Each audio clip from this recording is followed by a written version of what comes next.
has asked Japan to make sure no more insults are hurled at so-called comfort women who were forced into sexual slavery during World War II.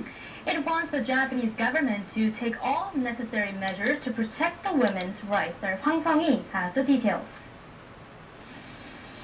The international community wants Japan to stop insulting the female victims who were forced into military sexual slavery during the Second World War.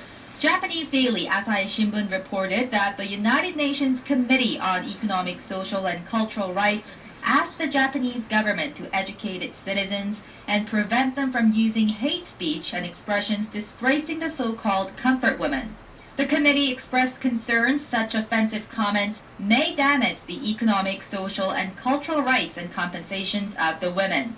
Up to 200,000 women from Korea, China, and elsewhere were forcibly drafted into brothels to cater to the Japanese military during World War II, and the surviving victims, now mostly in their 80s, are still fighting for an official apology from Japan.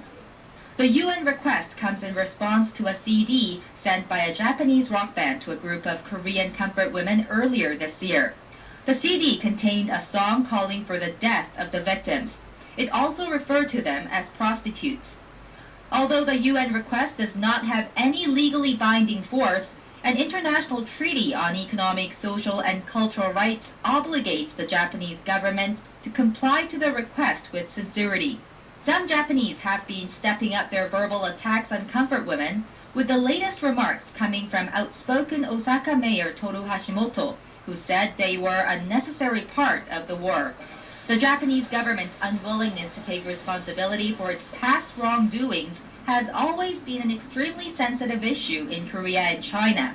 Many hope the latest UN request will bring Tokyo's war crimes under the international spotlight. Hwang Sung-hee, Arirang News.